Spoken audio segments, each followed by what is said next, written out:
बा मर्दा इतना खुशा गइल है कहत बया फलनिया ना तोरा से बोलब ना तोर बनावल खाई ना तो से बतियाई ना तोर संग बैठब ना तोर संग उठब ना तोर संग सुतब तू कहाँ सुतब करल बिरहा आके गावत हुआ लेकिन सुते वाला अपन काम हम आप लोगन के हम बता दी घरे अपना देसी हारमोनिया ले आए हुआ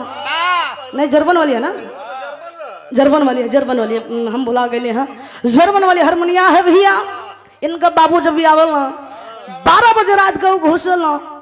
हारमोनिया के बजावल ना जब हारमोनिया साए साए करे ले तो हमें अपन देसी रीड लगा दिल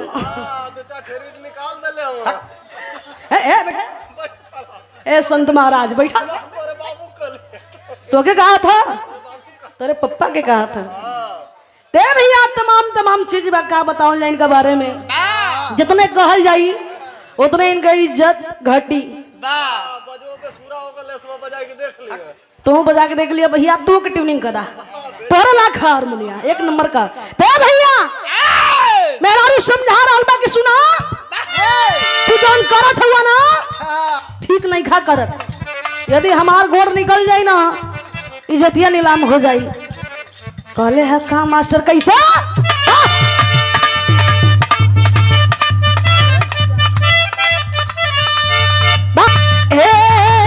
राजा जी ये बला मुआजी सुनी रोज कोट के सपोर्ट नहीं चाहिए पिया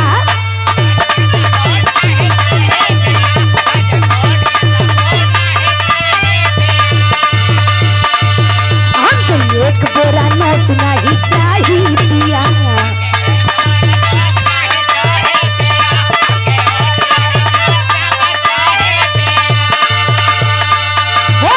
कोट के सपोर्ट नहीं चाहिए पिया हमके एक बोरा नोट नहीं चाहिए पिया और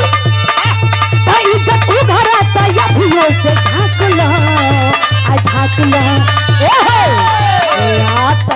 राख लो अन्ना तो आता तू राख लो लाता तलाक दो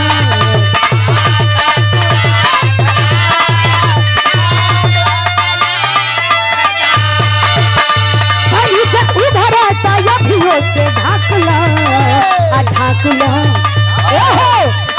आता तू राख लो अन्ना तो तलाक दो आता तू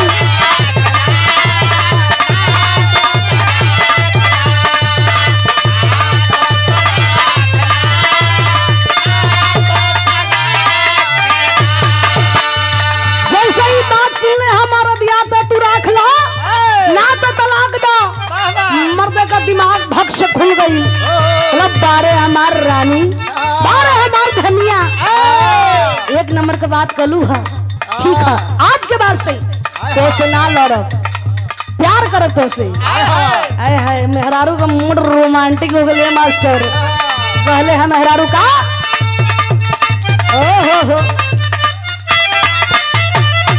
ये रोमांटिक मिजाज का हवा यही चक्कर में केहरे चक्कर में रोमांस के चक्कर में इनके हारमोनिया के चक्कर में भैया हम कुछ ना कह नहीं अपने मास्टर के हम कुछ ना कह ए भैया मेहरारू का मिजाज एकदम खिला है काले है का आज ही के दर्द भगाई गाना हो देही के दर्द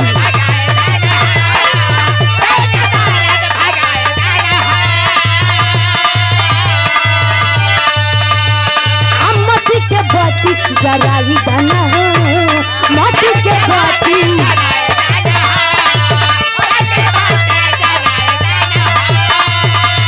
आगे ही के दर्द भगाई गाना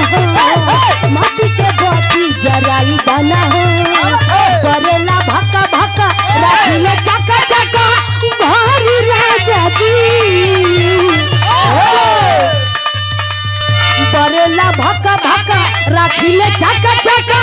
भारी राजा जी धारा धारा चली कमार राजा जी चली कमार राजा जी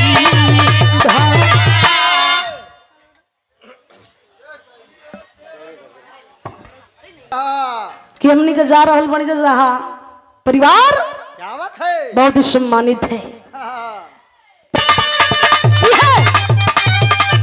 लगल है देही के दर्द भगाई दाना हो देही के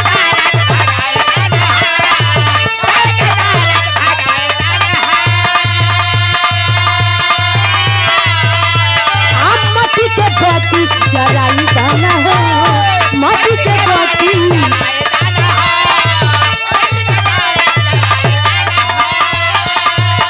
देही के दर्द भगाई दाना हो मटी के बाती जराई दाना हो